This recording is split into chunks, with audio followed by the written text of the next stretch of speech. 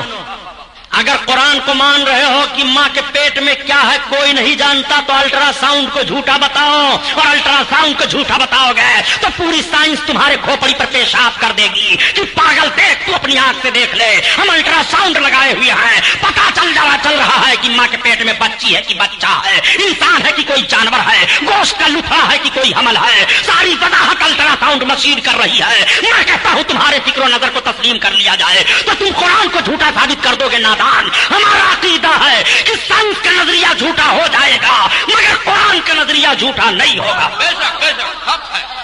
سنو، ہمارا عقیدہ یہ ہے کہ ان 5 چیزوں کا علم بھی بلا خدا کے بتائے کوئی نہیں جان سکتا.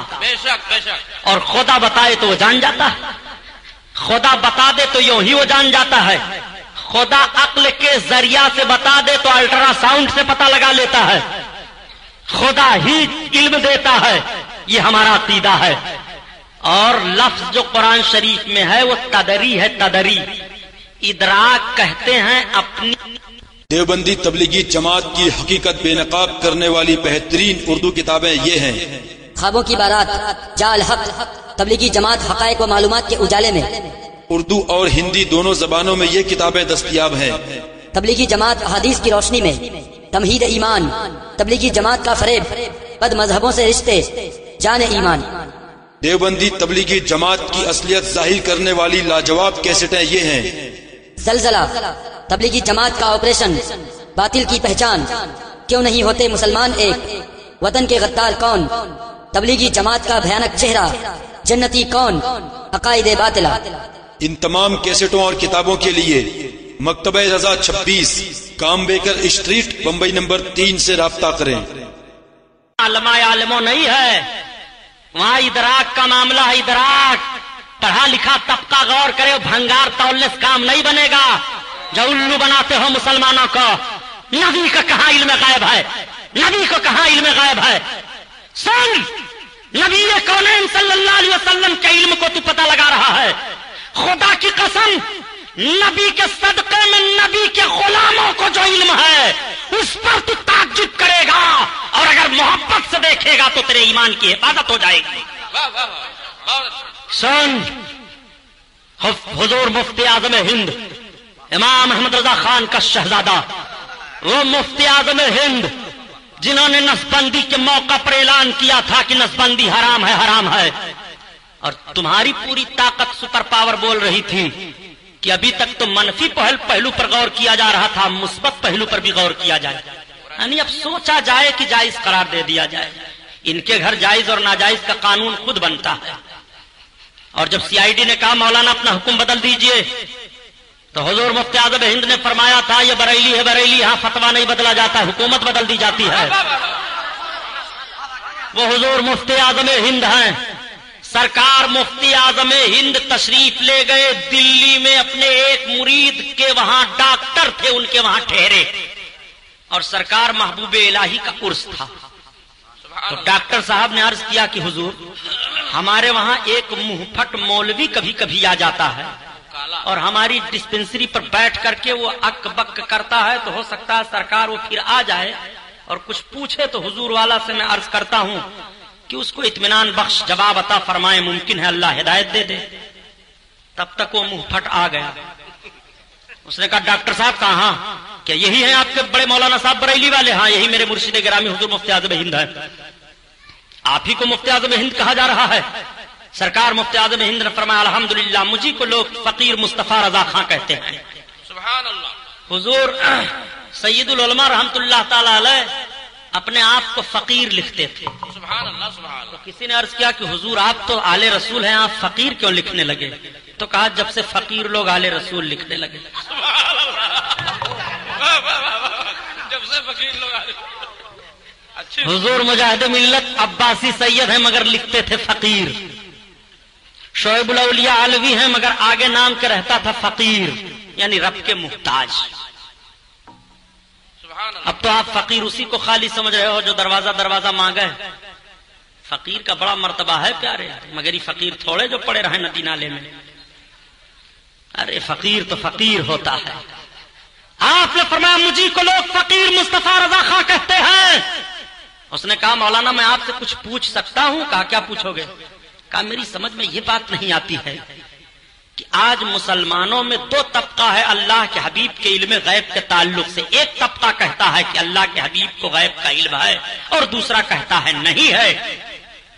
تو آپ نے فرمایا ہاں الحمدللہ فقیر کا یہ عقیدہ ہے کہ اللہ نے اپنے حبیب کو جو کچھ قیامت تک ہوگا اور جو ہونے والا ہے سب کا علم عطا فرما دیا. سبحان اللہ. سبحان تمہارا کیا خیال ہے؟ تو اس نے کہا مولانا میرا یہ خیال ہے کہ اگر اللہ کے حبیب کو غیب کا علم ہوتا تو حضرت عائشہ کا ہار غائب ہو گیا تھا, کیوں نہیں بتایا؟ کتے کا پلا چارپائی کے نیچے تھا, کیوں نہیں بتایا؟ کھانے میں زہر ملا دیا گیا, کیوں نہیں بتایا؟ 14 سوال اس نے حضور مفتی اعظم ہند سے کیا. تو آپ فرماتے ہیں تمہارے سوالات ختم ہو گئے؟ تو اس نے عرض کیا اب اتنے سوالوں کا جواب آپ دے دیجئے پھر بقیہ سوال میں کروں گا. تو سرکار مفتی اعظم ہند فرماتے ہیں کہ میں تم سے صرف 3 سوال کرتا ہوں, ان تینوں کا جواب تم دے دو. کہا یہی تو آپ لوگوں کی عادت ہے صاحب کہ بجائے کسی سوال کا جواب دینے کے الٹے سوال کر دیتے ہو. کہا سنو ہم تمہارے 14 سوالوں کو جب سے سن رہے ہیں قریب آدھا گھنٹے ہو گئے, تم پائیں پائیں کر رہے ہو اور تم 3 منٹ میں بھی ہمارے 3 سوالوں کو نہیں سننے کے لیے تیار ہو. تم سوالوں کو ہمارے سن لو, میں سارے سوالوں کا جواب تمہارے دے دوں گا. کہا بتائیے آپ کا کیا سوال ہے؟ تو آپ نے فرمایا بتاؤ یہ کہ اس نوجوان مولوی کا شریعت میں کیا حکم ہے جو قرضہ لے کر کے اپنے شہر سے دوسرے شہر میں بھاگ آئے اور دینے کی نیت نہ رکھے. یہ ہمارا پہلا سوال ہے.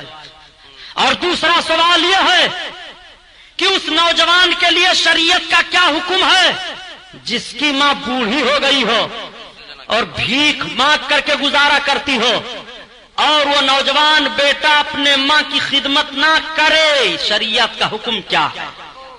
یہ دوسرا سوال ہے. تیسرا سوال یہ ہے کہ اس نوجوان باپ کے لیے کیا حکم ہے جس کا بیٹا اپاہج ہو اور بھیک مانگ کر کے گزارا کرتا ہو اور باپ اپنے بیٹے کی کفالت نہ کرتا ہو, اس بیٹے سے باپ کا ایسا تعلق ہے, بتاؤ شریعت کا حکم کیا ہے؟ تب تک اس نے کہا حضور بس رہنے دیجئے, وہ نوجوان میں ہی ہوں جو قرضہ لے کر بھاگ آیا ہوں, وہ نوجوان میں ہی ہوں جس کی ماں بھیک مانگ رہی ہے, وہ نوجوان میں ہی ہوں جس کا بیٹا اپاہج ہے. اب بات سمجھ میں آ گئی کہ بریلی کے غلام مصطفیٰ کا جب یہ علم ہے تو مدینے کے مصطفیٰ کا علم کیا ہوگا؟ نعرہ تکبیر, نعرہ رسالت, مسلک اعلی حضرت امام اعظم کانفرنس, شعیب سیدارہ شعب الاولیاء. سبحان اللہ. سبحان اللہ. یہ پتہ لگاتے ہیں نبی کو ہے علم غیب کی نہیں ہے, ہے علم غیب کی نہیں ہے. ابھی پتہ لگا رہے ہیں دنیا کہاں سے کہاں پہنچ گئی, اور آیت پیش کریں گے اس کو بھی ابھی حل کیے دیتا ہوں انشاءاللہ. سنو, آقا کریم صلی اللہ علیہ وسلم کے غلاموں کا یہ حال ہے, سرکار کے غلاموں کا جب یہ حال ہے پیارے تو آقا کا کریمانہ حال کیا ہوگا؟ صحیح کہا بیکل بلرام پوری نے, جب ان کے گدا بھر دیتے ہیں شاہان زمانہ کی جھولی محتاج کا جب یہ عالم ہے مختار کا عالم کیا ہوگا محتاج کا جب یہ عالم.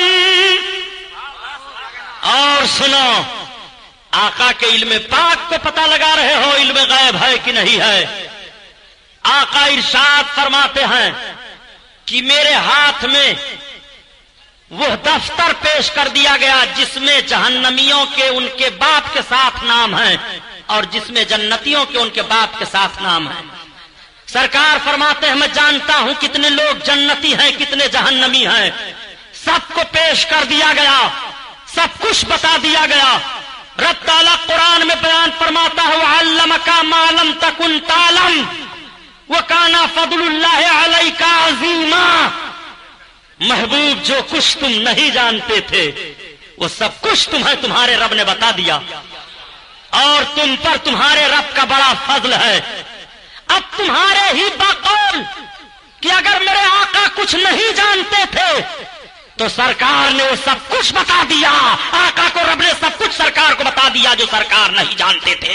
اب میرے آقا جب دنیا سے جا رہے ہیں تو دنیا کا کوئی ذرہ ایسا نہیں ہے جو نبی کے علم پاک کے آگے پوشیدہ ہو.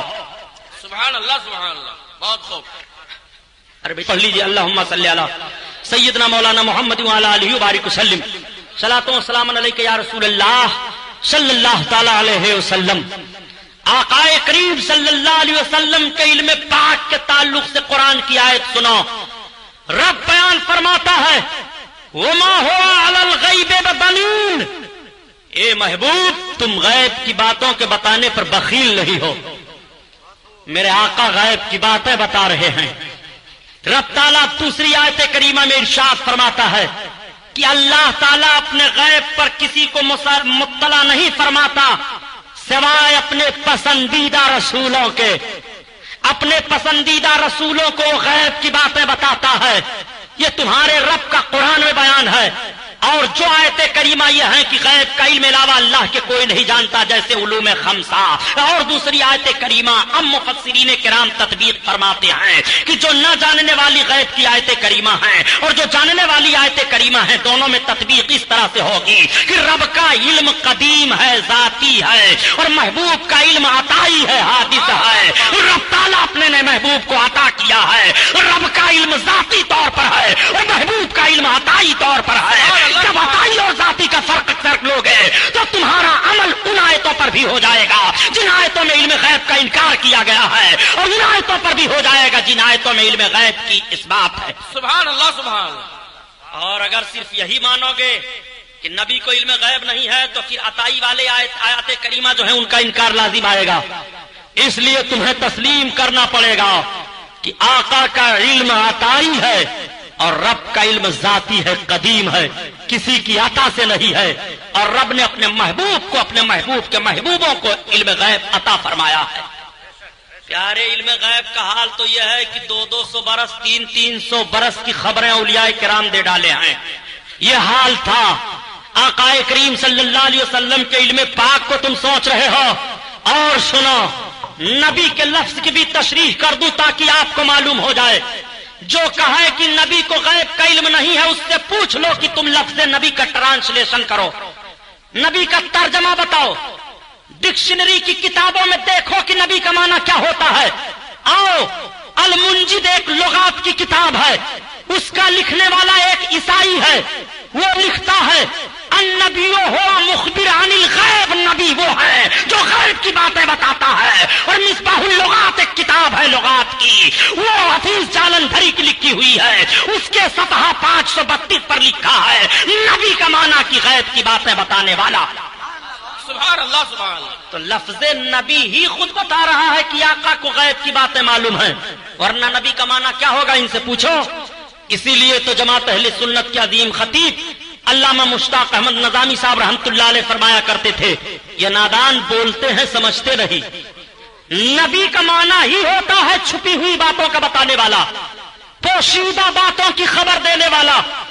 اللہ کی جانب سے الہامی باتوں کو بتانے والا یہ نبی کا معنی یہ ہوتا ہے. اب اگر جب تم نبی کو نبی کہہ رہے ہو تو ایک طرف نبی بھی کہہ رہے ہو اور دوسری جانب نبی کے علم غیب سے انکار بھی کر رہے ہو. سمجھ میں کچھ نہیں آتا کہ چھیڑے داستہ کیسے. اڑائیں تو بغاوت ہے, ہنسائیں تو بغاوت ہے. میرے آقا سب کچھ جانتے ہیں رب کی عطا سے. آقا کے غلاموں کا حال پیارے یہ ہے کہ حضرت فتح محمد تاشقندی رحمت اللہ تعالی علیہ ایک بزرگ ہیں. آپ بیٹھے ہوئے تھے, آپ کے سامنے سے ایک جوگی گزر رہا تھا, اور جب جوگی گزر رہا تھا تو اپنے پنجرے میں ایک پرندہ لیے ہوئے تھا. حضرت بابا فتح محمد تاشقندی رحمت اللہ علیہ وضو فرما رہے تھے. اسی وضو کے پانی کو اٹھا کر کے اس کے پنجرے پر پھینک دیا. جیسے پانی لگا وضو کا, جوگی ٹھہر گیا, اس کا پنجرا پھٹ گیا, اس کے اندر سے ایک حسین و جمیل لڑکی نکلی, رونے لگی. حضرت فتح محمد تاشقندی رحمت اللہ تعالی علیہ فرماتے ہیں ظالم یہ تو نے کیا کیا؟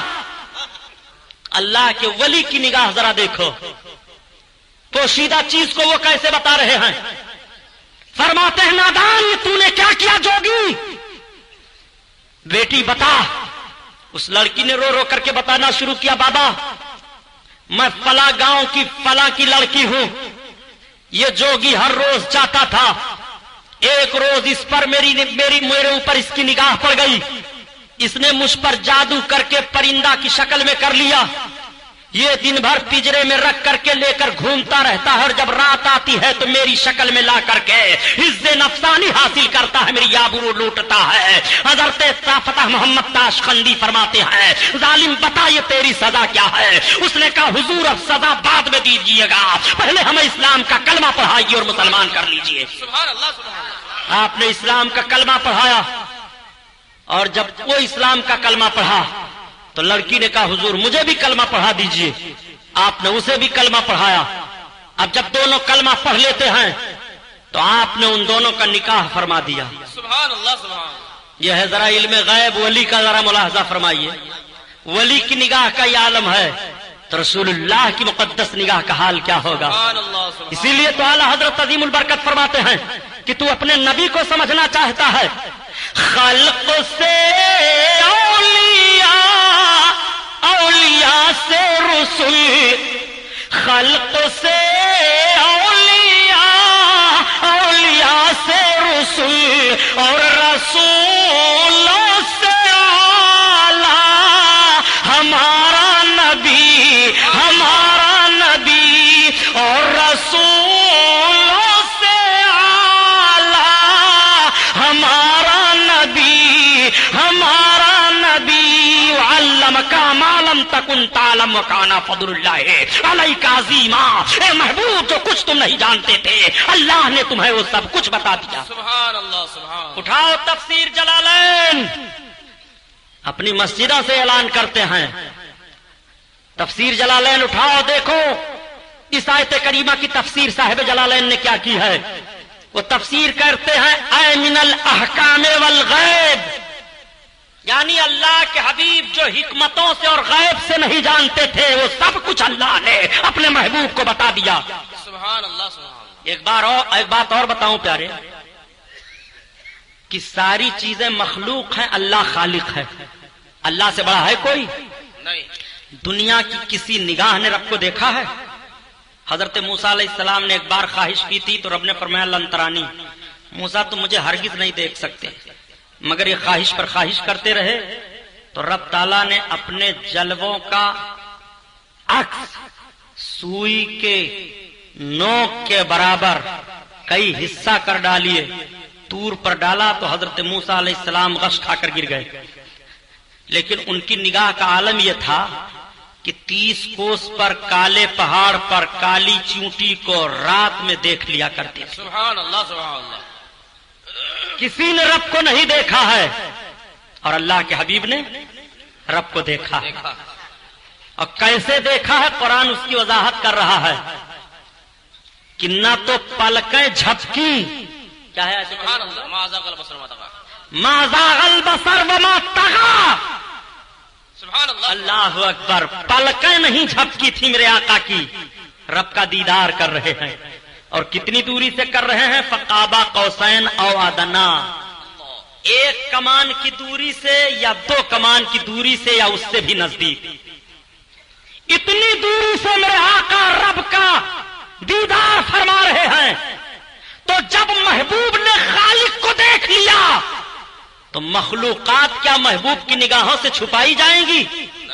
اسی لیے اعلی حضرت نے فیصلہ دے دیا کہ نادان اب بحث نہ کرنا، اور کوئی غیب کیا تم سے نہا ہے بھلا، اور جب نہ خدا ہی چھپا تم پہ کروڑوں درود۔ اللہ سبحان اللہ۔ تو جب اللہ نہیں اپنے آپ کو اپنے محبوب سے پوشیدہ رکھا تو اپنی مخلوقات کو بھی نہیں رکھا۔ اللہ نے اپنے حبیب کو علم غیب عطا فرمایا۔ اس پر ہمارا اور تمام خوش عقیدہ مسلمانوں کا ایمان و عقیدہ ہے، اور اس سے انکار کرنا اسلام سے اپنے آپ کو نکال لینا ہے، خارج کر دینا ہے۔ اللہ ہم کو اور آپ کو صحیح العقیدہ مسلمان بنا کر رکھے، ہم خوش عقیدہ سنی مسلمان بن کر جئیں، اور اسی پر ہمارا خاتمہ ہو۔ السلام علیکم۔